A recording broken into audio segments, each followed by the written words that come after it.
Welcome, realtors and everyone else who is watching us right now. I'm the chairman of the Education Committee. I'm Chip McAllister. I'm also a board director. Thank you for electing me. And also I want to just thank the rest of the Education Committee and the staff with Cassie, Tiffany, Sabrina, and Dave. Just been amazing, but we are very excited about this morning. We have the awesome, I've had a chance to talk with him, and he is so full of information that he's ready to share with you. We have the counsel for the California Association of REALTORS. He's the Assistant General Counsel, so he's a big deal.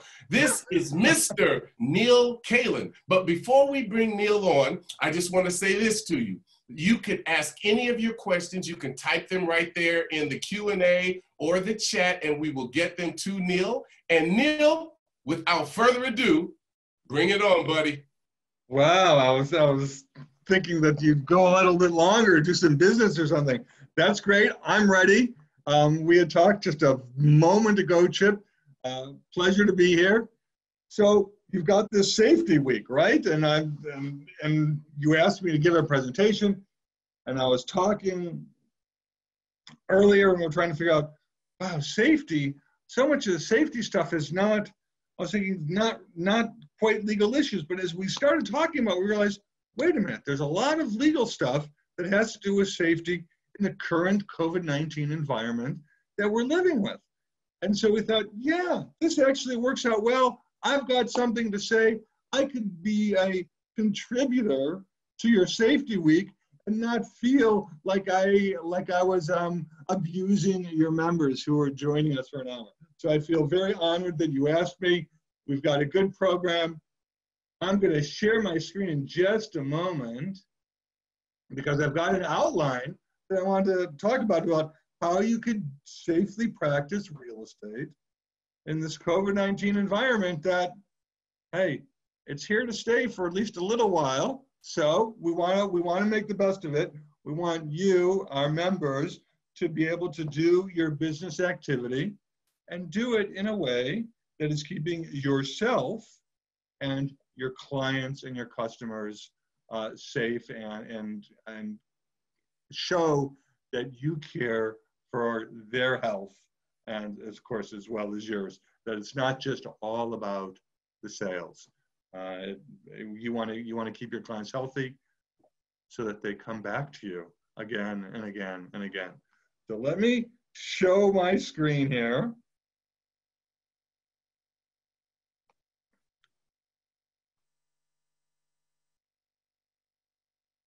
So hopefully you're seeing my screen. Are you seeing an outline? Yes, we are seeing your outline. And I just want to remind everybody right now that Neil is also anybody who is wondering, what should we do as far as gloves are concerned? What should we do as far as how many people could be in a house?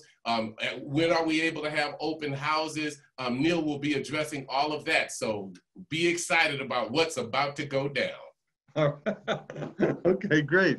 So you see, I'm breaking this up really into 3 different segments. The first is, what should you be doing if you're a seller's agent, a listing agent? Of course, a year ago, the civil code changed, and we're trying to get out of using the phrase listing agent and using the phrase seller's agent, S-E-L-L-E-R ''S. So that's what I have there in my first segment. The second segment is detailed steps for buyer's agents. What should you be considering? What should you be doing? And then if we have a little bit of time at the end, and I think we'll have some time, I was asked, can I give a little bit of an update? So there's just 2 updates I want to bring to your attention. So not a whole lot there, a lot of information there. There's a lot to come, but there's going to be other separate webinars through C.A.R. on those updates. So I just thought I would let you know, give you a kind of a preview of what's coming down the pike at C.A.R. in the standard forms department. And while we're going through these segments here, I'm also going to be showing or putting up the relevant forms. And one of the good things about the forms, one of the good things that C.A.R. does when it creates forms is the forms are more than just contractual documents. The forms essentially try to create a tutorial so that you know what needs to be done, and so your client knows what needs to be done.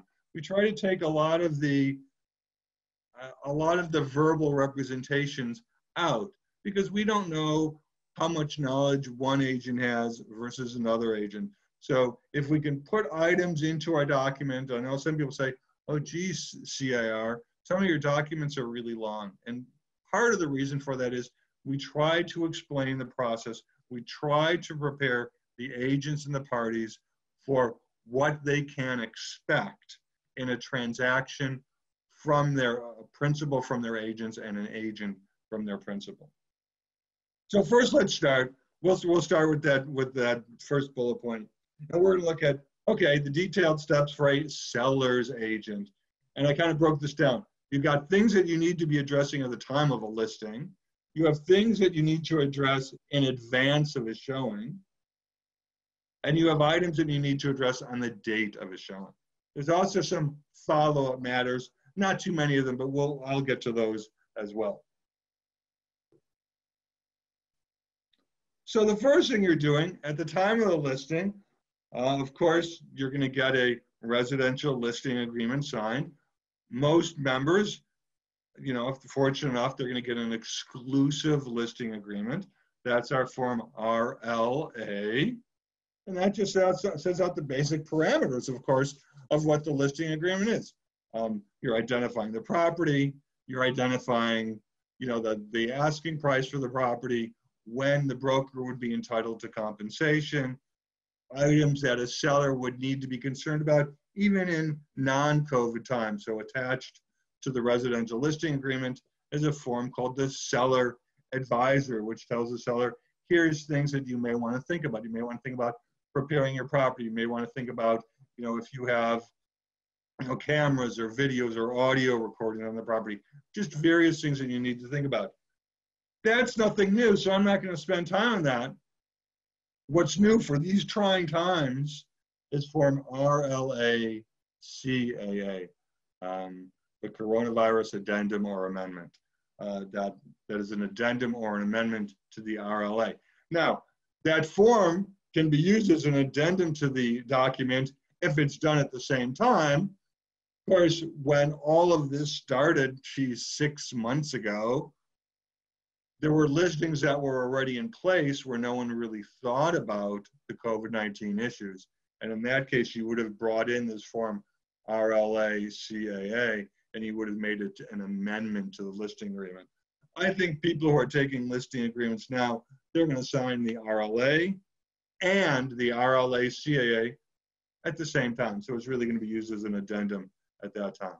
And that form brings into it certain other forms. I'm going to get to those in just a moment. So, but the first thing that the licensee is going to want to discuss with the seller client is, okay, seller client, are you sensitive to having other people in your house during these times? Are you concerned about people coming through for showings? Are you concerned about people coming through for inspections or an appraiser coming through? What is your level of security? How strongly do you feel about keeping people out or allowing people in? That is a crucial discussion to have. And as part of that discussion, you're going to say, okay, well, you know, seller, if you're sensitive to this, there are things that we could do that might limit access to your property, but might actually limit access to your property in a good way. So for example, we're going to look at that form in just a moment, but you can say, okay, seller, we know you want maximum exposure, but we need to balance that with the health issues.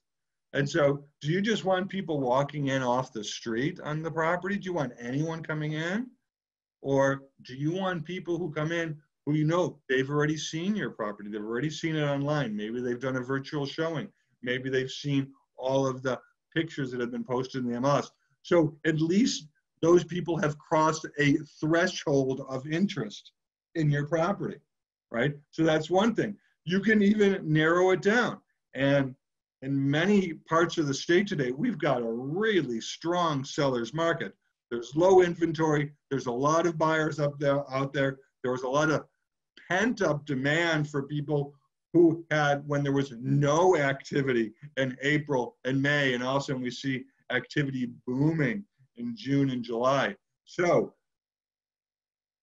if you're in that situation, maybe you want to limit access a little bit more, not just to somebody who's made that initial threshold by looking at your property online, but maybe you want to have somebody who's already pre-qualified or pre-approved. In other words, say, you know, we just don't want to have a bunch of looky-loos coming through. You never know. And the more people who access the property, obviously the greater the health risk there is, right? The fewer people, you're providing a little bit more security for yourself. So that's an important issue and something that you need to discuss with the seller. Is that really going to negatively impact the marketability of the property if you impose some of those conditions on allowing entrants to come in? Okay. So let me go to that form, the RLA CAA.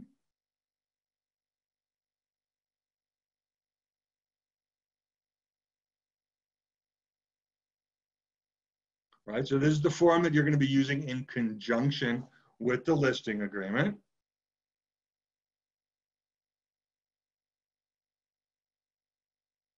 And we're going to scroll down. So the first paragraph, really just an introduction, nothing so special. But the important part you see right there, sort of at the top of the page, in bold language, brokers and agents will comply with the COVID-19 directives. So state law and federal mandates, notwithstanding anything that a principal may say. Because sometimes you have principals, they're so anxious to get going, they're so anxious to market the property, they don't care about these rules. Well, you need to care about them for yourself and for your client and for potential principals. You need to care about them even if the seller does not. And that's what this bold language says, that you're going to be following the rules. You're going to be obeying, and you're also going to be obeying fair housing laws that come into effect that may have some impact on whether somebody's going to be complying, whether somebody's going to be using a face covering of one sort or another, okay? So we start off with property showing. The way we drafted this form is we say, seller agrees. Seller agrees to allow prospective purchasers to enter the property, right? If the seller does not agree, that's going to have some impact, obviously, on the marketing, and that's something that requires a serious discussion. But we're starting off with that. But the seller agrees, but there's conditions to the seller agreeing. And I'm going to see if I could do something here. I'm not sure if I know how to do it on my screen, but we're going to give it a shot. So seller says, well, first thing, seller, you need to be advised. It's too hard for me to get all this in here. You need to be advised about what the rules are. So seller, you're going to have to sign this form called the PED-S. And a lot of you are very familiar with the PEDs. Ones that seems to be creating some consternation in the industry is a form called the PED-V, which we'll get to shortly. But the seller has to agree to sign this PED-S form. And we're going to look at that in just a moment. And you're also going to be providing the seller at the same time the best practices document. The best practices document, you see that a little bit later on in the form. See if I can highlight without highlighting the whole form here. So they just highlighted one of the letters there. The C.A.R. document BPPE, the best practices plan. So that's something that you're going to be doing to say, okay, seller, here's the way we're going to operate for marketing and selling your property. Again, if prospective visitors are going to be allowed in, then we go to paragraph B. And what are really the conditions in paragraph B? Well, anyone who enters is going to have to sign this form PED-V.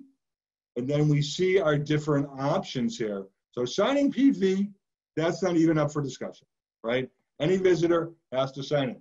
What is up for discussion is whether the seller is going to say somebody who enters also has to show that they are pre-qualified or pre-approved and that they have viewed the property online. So again, these are discussions you're having real early with your seller right at the beginning. Again, might these limit the number of people that might come through? It might.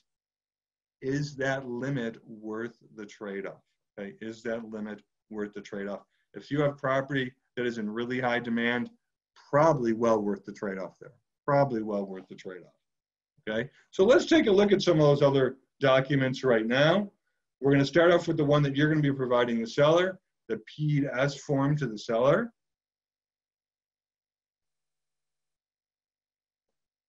What's the value of you giving this form to the seller? It's basically so the seller is giving you informed consent. The seller is understanding that to sell property in today's marketplace, there are just some inherent health risks that nobody can avoid, right? So paragraph 1, the risk of exposure. Paragraph 2 talks about there's these various government orders, okay? Paragraph 3 talks about you're not going to violate any of these orders, right? And then, paragraph 4, right? So here's where the seller's consent comes in.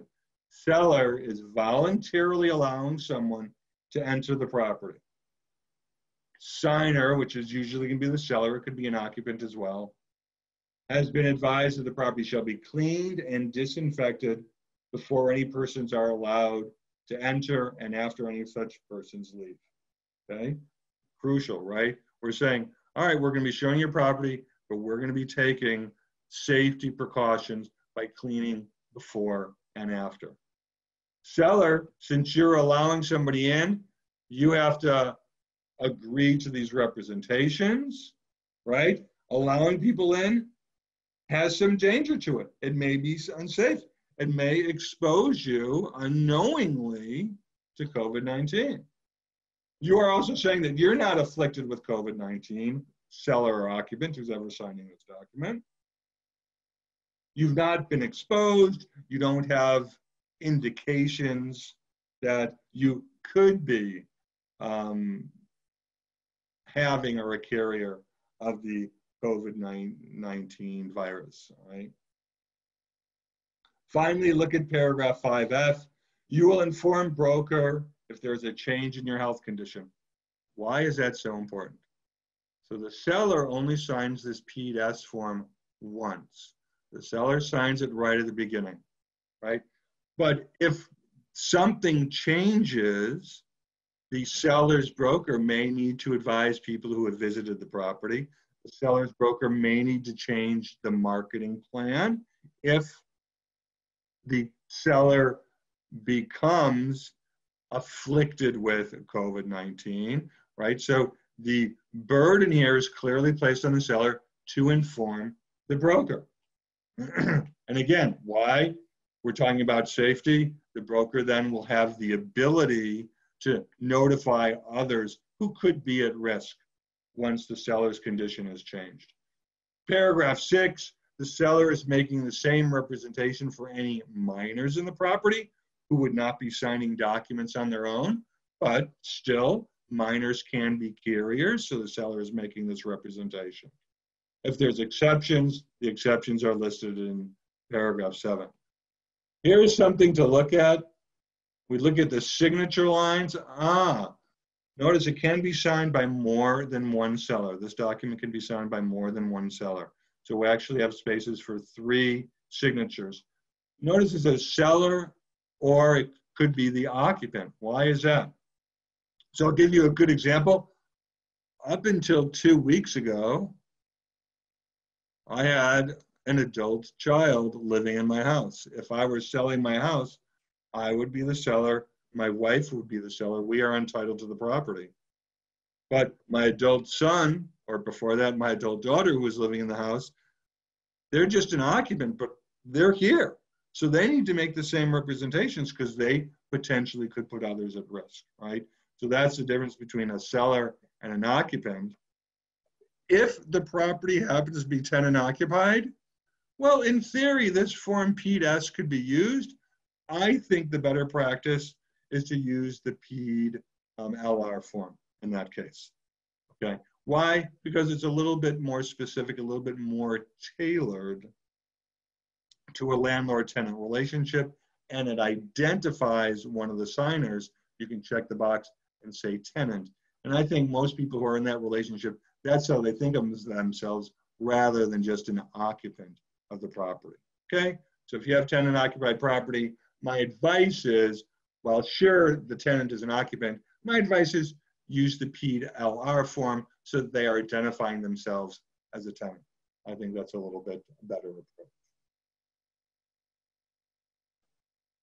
So we said here, so that's something that the seller's gonna have to sign. The seller also needs to be aware of the BPPP form.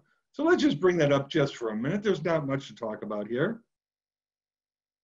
But here's the prevention plan. Those of you who remember when this form first came out, it was very long. More long than it probably needed to be. It was not formatted very well, right? So I think it was originally, it was 8 pages.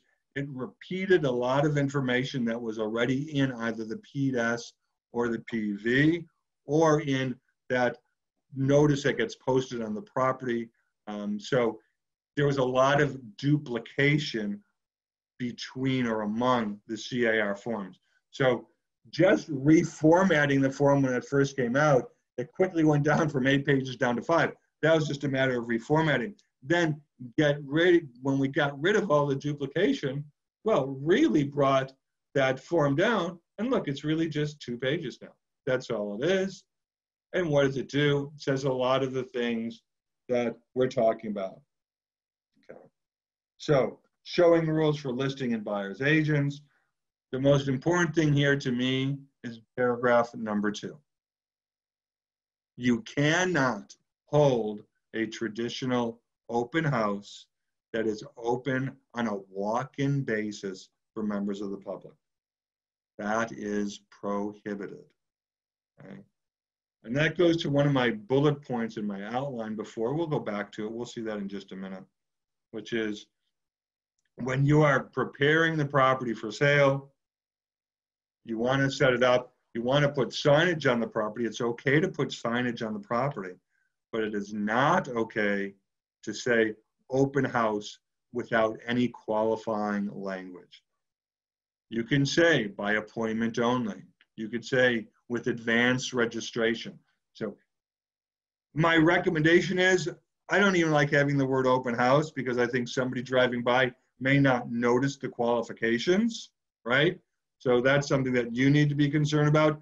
But if you are going to have the language that has the open house words on it, then you need to have it very clear, not in some teeny tiny print, but very clear by appointment only, no walk-ins available, and some kind of similar language like that, right? And again, that's for the seller's benefit, it's for your benefit, also for the benefit of those who are seeing the property. Look at paragraph 4. So Chip was asking about this or talking about this. Paragraph 4. Okay, only one listing agent and one buying party to be in the dwelling at the same time during the showing. What's a buying party? Buying party could be more than one person, right? It could be the buyer's side agent and the prospective buyers. How many prospective buyers? Well, there are some cities and counties that have limits on the number that can come through. The state guidance does not have limits. I think, if you're saying, for example, maybe no more than 2 persons who are in the buying party going through the property at the same time, probably pretty reasonable. Does the statute say that? No, but you may have a local law or a local ordinance that does limit. Let's say somebody shows up with more. What's a good way to handle it? First of all, what you need to do when you're at the showing stage, if you're the listing agent and if you're present, You need to be able to show the property. Because you're going to have to clean afterwards, you're going to want to know, wow, did anybody touch anything? Did anybody touch handles? Did anybody touch doorknobs? Did anybody touch pull strings? Were people opening windows, right? Were people touching countertops and surfaces? You're going to need to pay attention to that. So the more people are there, the harder it's going to be for you to pay attention. So if possible, if a buying party shows up and all persons in the buying party have signed their PV, maybe you go through in stages. That's something that you can do, right? Or maybe if the buyer's side agent is there, both of you accompany the principals. You're still required to, the best that you can, keep social distancing. So obviously the more people you have, you're not going to be able to keep social distancing if you have 4 people and you're in a small bedroom. You're just not going to be able to do that, right? So you need to keep that in mind. And if needed, where you've got to go through in stages, then you're going to have to go through stages. That's just the way it is. That's the way that you are showing your clients that you are concerned about them and their health. So again, 1 listing agent or 1 seller's agent, 1 buyer's side agent, and 1 buying party, which are the buyers who have signed their own PED form, the PED-V form. Notice paragraph 6, agents conducting the showing should meet clients of the property, right? We're trying to keep people distance. Do not drive your clients. You know, maybe some people think that that was, you know, kind of an old way to do business. Still gets done. You got to be concerned about it. All right. Also, 7, you have to have that posted rules of entry at the entrance of the property. That will need to be done in advance of any showings. Again, you're going to remind the clients, try your best not to touch anything. And you, as the seller's agent, if you can, you want to open windows in advance, maybe have the back door, sliding door, something open to get some ventilation through the property.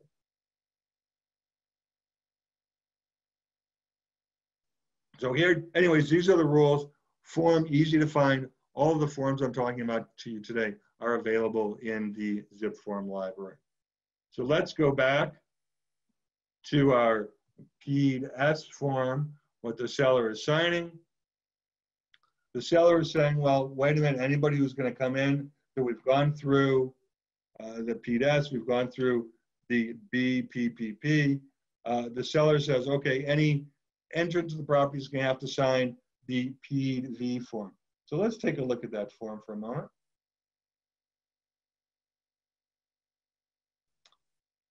So here we have the PED-V form, the Property Entry Advisory and Declaration.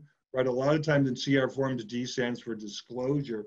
Not a disclosure in this form. It stands for declaration in both the PED-S, the PED-V, and the PED-LR, the one for landlord-tenant on that side. What things do we need to know about this PED-V form? Right there below the title, it says in the first parenthetical, a new declaration should be obtained from each visitor each time they enter the property. All right. So that's the step that a lot of licensees out in the field are not comfortable with. They're not comfortable with having this PED-S signed every single time a visitor enters the property. And I have to tell you something, I understand that it's more paperwork in a transaction. Fortunately, the transactions are all electronic these days. There really should not be any true paperwork in the transaction. All of this should be electronic, so it should not be that difficult to keep a file of these. So that's one thing, all right? So what else? Why is it important to have the visitor sign this, or why should it not be so much of a concern? And I guess every once in a while, we will hear on the C.A.R. Legal Hotline, or someone will talk to me. I advise the C.A.R. Standard Forms Committee. Oh, you know, you've had somebody who's come to the property 10 times. I'm trying to think, why is somebody coming to the property 10 times? I mean, I've bought properties in my lifetime. I've never visited a property 10 times. I could see maybe if you have a repair person coming to the property, they might be there on multiple days. A buyer is going to visit the property when it's shown in the first place. A buyer may visit a property another time prior to entering into contract. A buyer may accompany an inspector. A buyer may show up at the property for the final verification of condition. I mean, just what I've named right there is 4 times. So when I hear somebody say their principal has come to the property 10 times, I'm wondering what's really going on in that transaction. Why is it necessary to do that?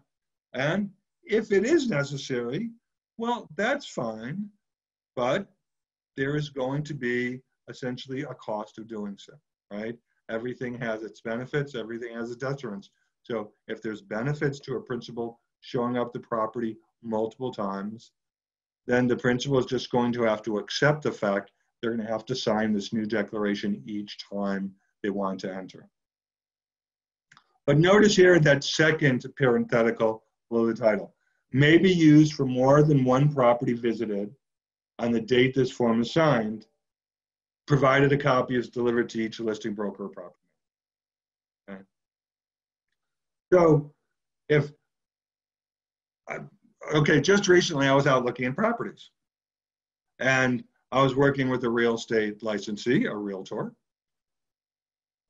And one day we saw 2 properties and one day we saw 3 properties. So when my realtor sent me this PV form, it named for that one day 2 properties and the other day 3 properties on it, right? So now, of course, once I get into a transaction, the form will only be, at that point, it's only going to be only having 1 address on it, right, for any future time it's signed, right? So, but for those who are worried about having a different form when they're starting to work with their buyers and they're viewing multiple properties before they make a decision, before they know which offer is accepted, well, there is a way to accommodate that. You can have more than 1 address, but only if all those properties are shown, all those addresses are shown on the same day. That's what's important. Now, there's nothing in the PV form that says how long it's good for. So my recommendation is, I don't think one should accept a PV form that has been signed more than 24 hours in advance of the date of the showing or the date of the entry. So I'll go back to my example. When I was out looking at properties, my realtor sent me my PV forms the evening before of my showings, right? So I didn't really sign it on the same day of my showing, right? But it was so close to the showing, odds are that the PV and the representations in the PV were all still relevant at that time. Okay.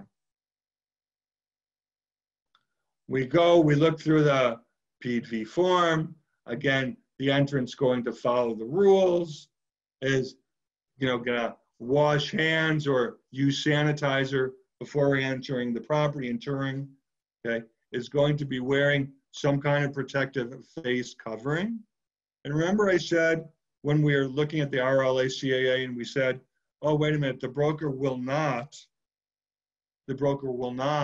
violate fair housing laws. So there's some people, because of a disability, because of physical condition, may not be able to wear certain kind of face masks, but then you want to make an accommodation. Maybe they could wear some kind of face covering or face shield instead of a mask that is, with the elastic that is affecting their breathing in a certain way. So that's the reason that issue is there. The signer makes the acknowledgement. Something good to point out, a lot of people are, naturally very concerned with what's going on these days. Look at paragraph 6E. If they want more information, well, there's URLs for various sites that could give them more information, and they're more than welcome to find out more information about observing properties, about rules of entry and the like. Okay? The signer makes the same representation as does the seller, that they're not afflicted with, that they have not knowingly been in contact with someone, they don't have fevers, etc., indications that they may be COVID positive. They also make representations for their minors. And we see the PV form also has 3 signature lines. Okay? 3 signature lines. So this is for the entrant. The PV, it says tenant or lessee. This would really mean a prospective tenant or prospective lessee who is coming onto the property. All right, I want to go back to our outline because I see I've been talking too much and haven't gone through all my steps yet, but I want to make sure we get through the material. So let's look at the things you need to do. At the time of the listing, you're going to get all of these documents, have them available, make sure they're ready for your use. You're discussing with your seller, the seller's sensitivity to people on the property. If the seller indicates that the seller does not want visitors to the property, either before an offer is signed or after an agreement is entered into, it's very important that you discuss with your seller. The contract gives buyers rights of entry. And if the seller is not going to allow entry, then the seller is really going to have to go to an attorney to write a clause to amend or take away the buyer's rights to enter the property during the investigation period and for the final inspection. Okay? So that's something that's going to have to be addressed if the seller refuses to allow anyone to enter the property. So in advance of the showing, obviously you're going to get the PV form signed by all prospective entrants, all of them, right? You're going to want to keep a list as a seller side broker. Okay? Notice I have there in that first bullet point, no more than 24 hours in advance of the showing. Okay? We already talked about posting signage. You can have signage, but you want to make very clear it's not a traditional open house. You need to have some kind of sign writer or some kind of exception so that if you have the open house word, you do not want to be caught up in a position where it looks like you are not accurately representing the status of the property. On the date of the showing, you're going to want to make sure that you have our PRE form, the posted rules of entry form, posted at the entrance. So if the door is open, you don't want to post it at the front of the door because nobody could see it if it's against the wall. You don't want to put it, for example, post it on the side of the entry, right? No sense. If you're posting a sign that cannot be seen, that's not going to do anybody any good. If you as the seller side broker are going to be present, you want to verify that all of the entrants are the same ones who have signed the PV form. If somebody shows up who has not signed the PV form, then you have one of 2 choices. You can say, you know, I'm sorry, you are not permitted to enter the property. You can discuss this with the other entrants who do have the PV form. Or if parties have electronic communications available to them and they're able to get a PV form signed in advance of their own entry, that is another possibility. Right. If the seller side broker is present, lead the visitors through, pay attention, keep distance. Again, make sure that they have washed their hands or use sanitizer before they enter. Make sure that they are wearing a face covering. Pay attention to see if they are touching any surfaces. Why? Because those are the kinds of things that have to be cleaned after the viewing. If the buyer side agent is showing the visitors, then have a discussion afterwards. Well, beforehand, remind the buyer side agent to pay attention if anything has been touched. Remind the buyer side agent that it's their responsibility to clean. Have a discussion with the buyer side agent afterwards. Say, was anything touched? Have you cleaned? If not, then you're going to have to make arrangements to do that on your own. So if you're present, you would clean the property. All right, let's take a look at some of the steps for the buyer side agent. So in advance of the showing, it's always a good idea to get pre-quals or pre-approvals. We used to say to try to do that to strengthen your offer, but you may need to be doing that now to even get into a showing. Okay. Show the property virtually to the client, or make sure your client has seen the posted pictures of the property. Make sure that the client is truly interested. Okay. Have deed forms signed by all of your clients who will be accompanying you on the showing of the property. If the client shows up again with other visitors, ask them politely if they would wait outside. If too many people show up at one time, go through in stages. Show 2 people. Maybe somebody has, children, so maybe one person can wait with children outside while somebody else is showing the property. Then you reverse the process. Okay? Things you could do about that. Again, you're not going to be driving your clients if at all possible. Meet them there. Even though the listing, the seller's licensee should have face coverings, disinfecting wipes, and sanitizers at the property, as a buyer side agent, it's always a good idea for you to have some available as well. Maybe the seller side agent ran out. Maybe the seller side agent just did not perform their duties as they should have. Okay. Pay attention when you're showing the property. Clean anything that has been touched afterwards. You should have some wipes, or the seller side agent should have some wipes. Chip, I see you looking. When I'm sharing my screen, I don't have the ability to see questions that have come in. So I don't know if you've got 1 or if you've got 100, but why don't we take some of them now? I'm sorry, I just don't have the ability when I'm showing my screen. I'm sure there's some way to do that, and someday somebody will teach me how to use Zoom a little bit better. But for right now, thank goodness I have you there, Chip. Oh, thank you so much. First of all, Neil, just have to thank you. This is some really great information, and you have a captive audience. And I just have to tell you something too. Some of the realtors must be telling their friends to join, because we haven't had it where the audience grew so much in the middle of you speaking. But don't get a big head, okay, Neil? All right. But a lot of the people are asking for the download of this agenda. So if you can provide that to OCR afterwards, so we can provide that to them. Also, absolutely. Great, absolutely. He will do that. Also, I will tell you right now, if somebody needs to have it right now, if you're on a Mac, you can hit Command-Shift-3 and it will take a screenshot.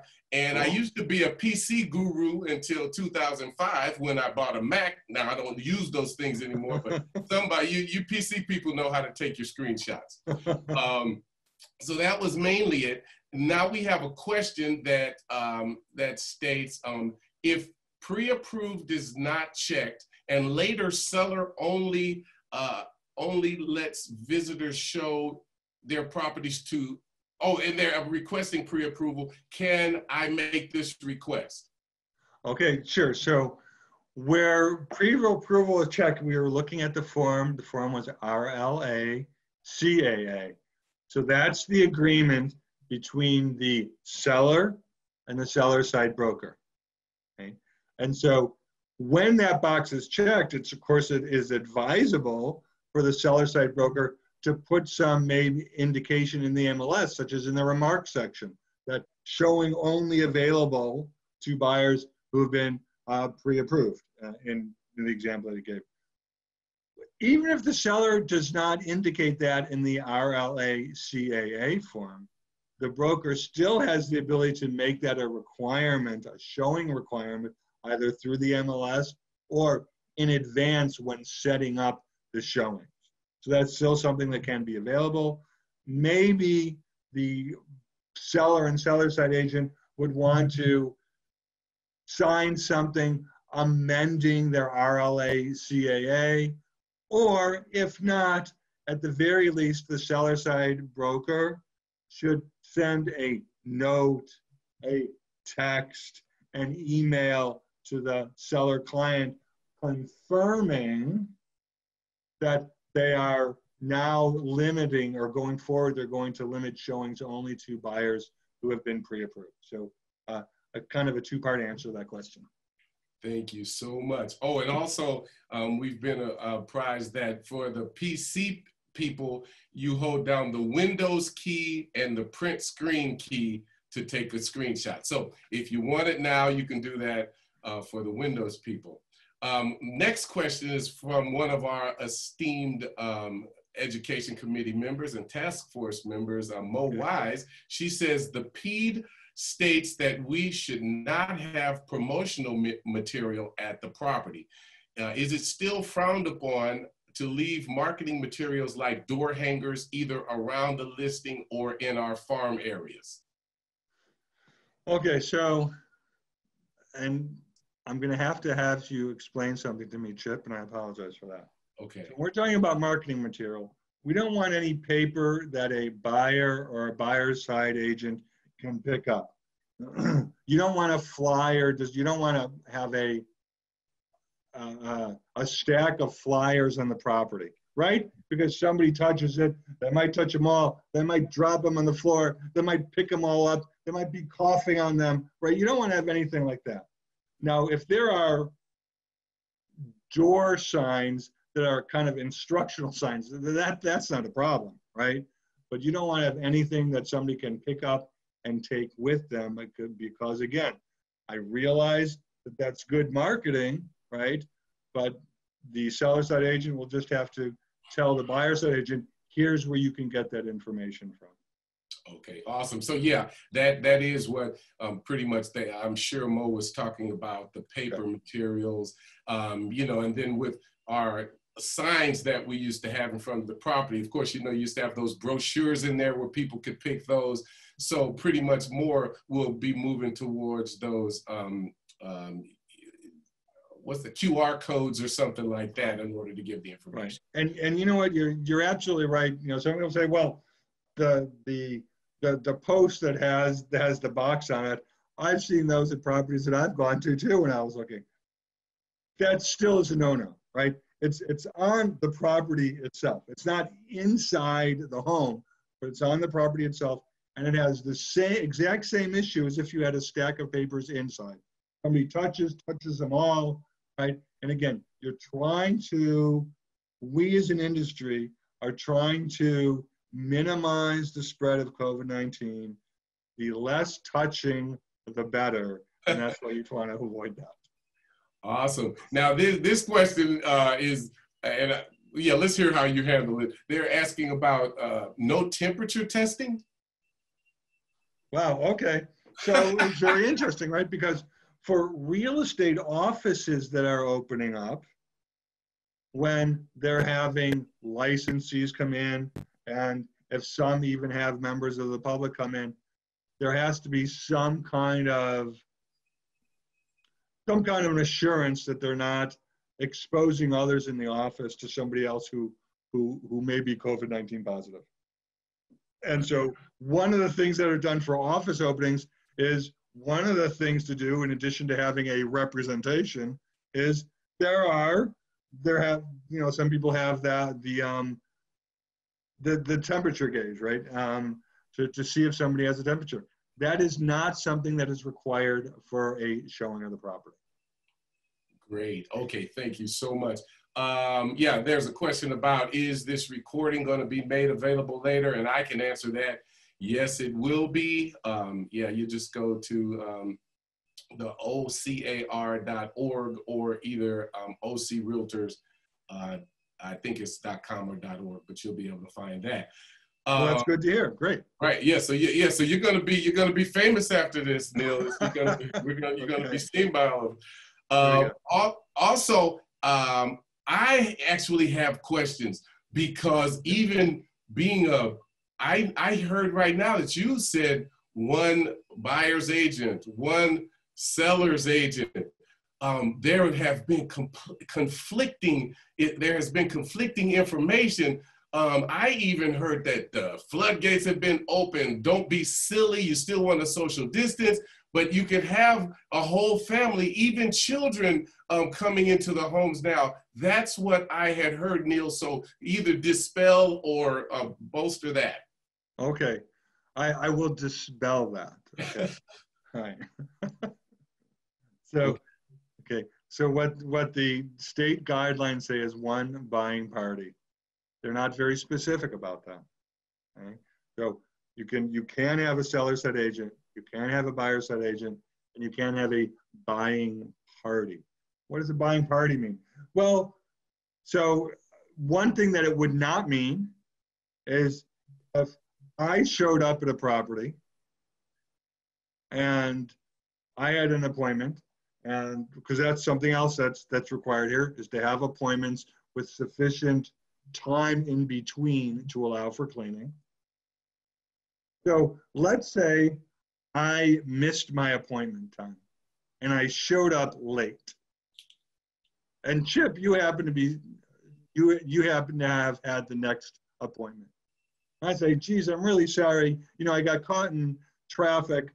I mean, I can't believe it now, but there's actually traffic in LA again. There was no traffic for a while, but now at least, you know, after work time, there's actually a lot of traffic in LA. I don't know what it's like in Orange County. So I said, geez, I got caught in traffic. I missed my appointment time. I'm sorry, but here I am 15 minutes late. Well, you're already letting Chip in, so let me come in too. Well, we are two different buying parties. Okay. Right? We're two different buying parties. So that's one thing that is not allowed. Okay. Again, you may have a local rule, and I can't speak to what's going on in Orange County specifically. There may be a local rule that limits the number of people who are allowed in. So for example, I know up until very recently, up in the San Francisco Bay Area, I think there was a 2-person limit in addition to the licensees. Again, I don't know if there's a limit. Okay. All right, so let's say there is no limit in Orange County. You're a little bit more flexible than a lot of the state because fortunately Orange County has not had the number of positive results, COVID positive results, as in many other parts of the state. So maybe there is no limit. You say, well, I'm a buying party. I've showed up and I have my, have my 6 kids with me, you know, whatever it is, okay?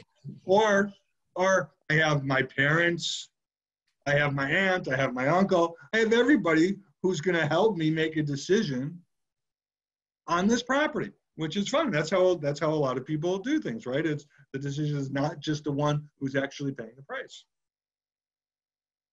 In that case, you have to ask yourself, if you are either the seller side broker or the buyer side broker, how are we possibly going to be able to social distance with all of these people coming in at once?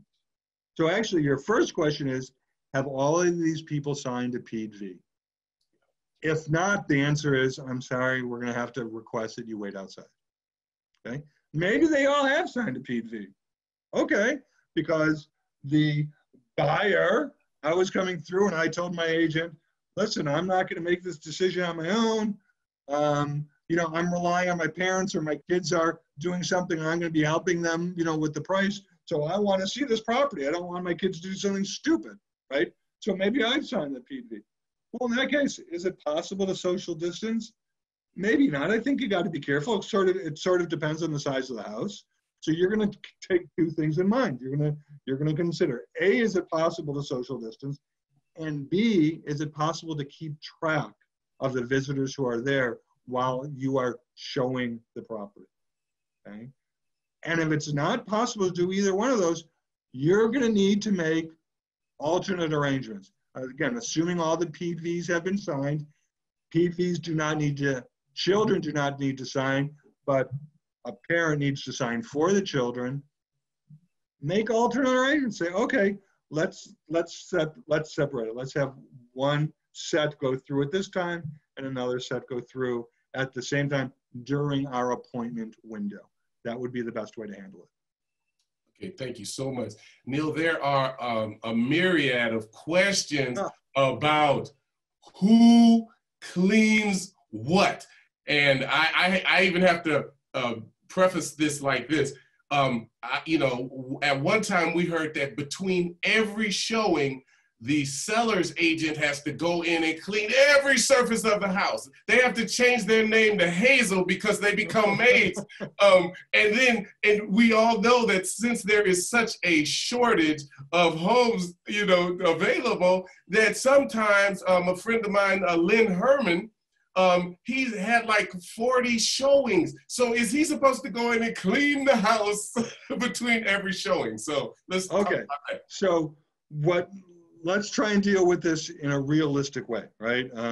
Because we can look at rules and we can look at the rules and say sometimes the rules are completely unrealistic. And I thought only people with white beards like me remembered Hazel. So it's nice to know, Chip, that somebody else, you know, you must be looking at some, you know, reruns on, you know, TV Land or something like that. No, I admit I don't have gray hair, but it's only because of sheep. Right, right. So originally when C.A.R. came out with our best practices, our BPPB form, we looked at the rules and the rules said, wow, the seller side agent has ultimate responsibility. They said, well, we look at them and say, well, if you have ultimate responsibility, what does that mean? That means if the other side is not doing it, where's it going to fall on? It's going to fall on you.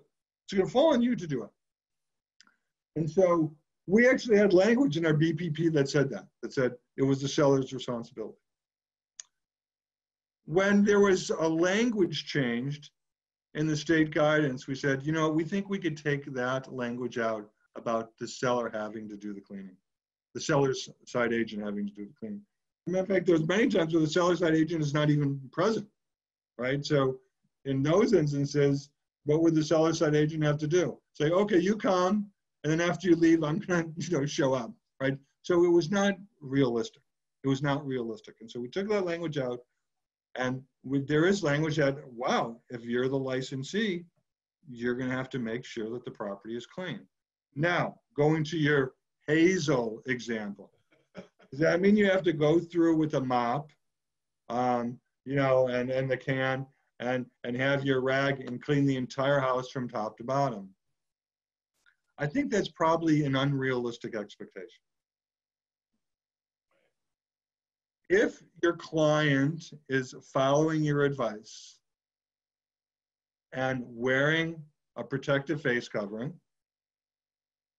not touching items as the client goes through the property, maybe you bring gloves. It's, you know, that's something that's not there, but it's certainly a good recommendation, right?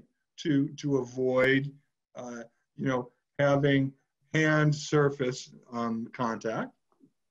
Certainly something that could be done. If you are going through with your client and you see that the client is behaving, right, and viewing but not touching, there may be nothing that has really changed in the property that would require cleaning.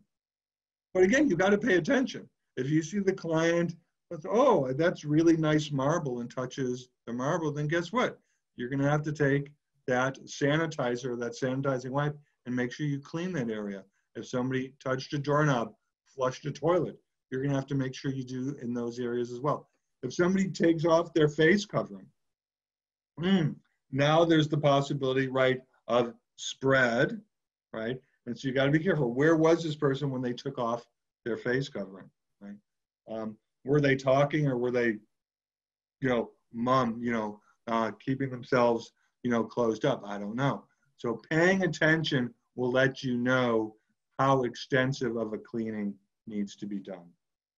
Again, it's a matter of, you can go whole hog and clean the whole house every single time, or you could say, well, let's try and interpret these rules reasonably to minimize the spread. Thank you so much, Neil. We have reached the 11 o'clock time frame. However, I am going to ask this last question because I think it's really good.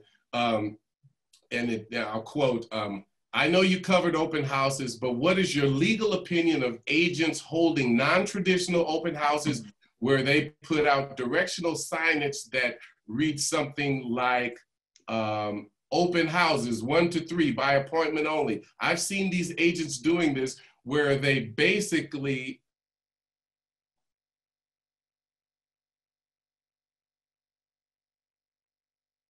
Chip, I think you froze. So while I'm waiting for Chip to get back online, the question is, what about directional signs that lead people to believe that there's an open house? I don't like it, even if the directional sign says by appointment only. Well, if it's by appointment only, why would you need a directional sign? A directional sign is there to lead the public to the property. So a directional sign, the purpose of a directional sign is really to get walk-in business. That's the purpose of a directional sign. So I don't like them, okay? Now maybe you have a property that's difficult to find. It's up in the hills, so you really need to say, you know, this way or that way for the one person who does not have GPS on their phone or in their car, okay? So I am not a fan of directional signs that say open house by appointment only, because I think that is potentially misleading.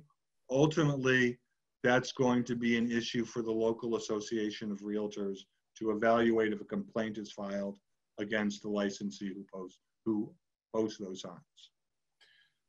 Well, Neil Kalin, I have to thank you. This was so great. We have more questions, but we won't be able to get to them. So you are a hit, you're a success. They want more, but so you have to leave without giving them an encore. So we just want to thank you so much. And members, here you will be getting emailed to you at your request, I think, the agenda that he had laid out for everyone. Yep. Oh, okay. I hope I'm still here. And yeah.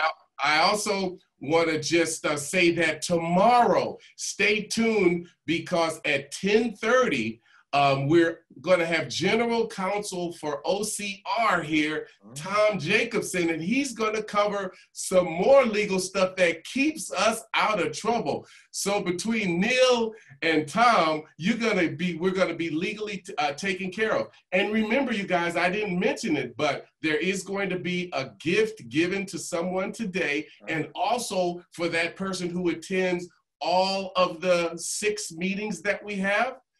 You will be getting a great prize. So make certain that you attend. Do you have any parting words, Neil? You know what? On the bottom of my agenda that anyone who wants is going to be getting, there was 2 things. So I'm going to spend 1 minute covering both things. Next month, C.A.R. is introducing what we're calling a Fair Housing and Discrimination Advisory. It's going to be bundled with our listing agreements, our purchase agreements, and our lease agreements. Something addressing, you know, the cause that's going on throughout the nation right now. So something I want your members to be aware of and to pay attention to starting next month. And 2 days ago, the governor signed an act that essentially extends eviction moratorium and places rules on that throughout the state. And C.A.R. is revising our entire eviction library, and we hope to get that up as soon as possible.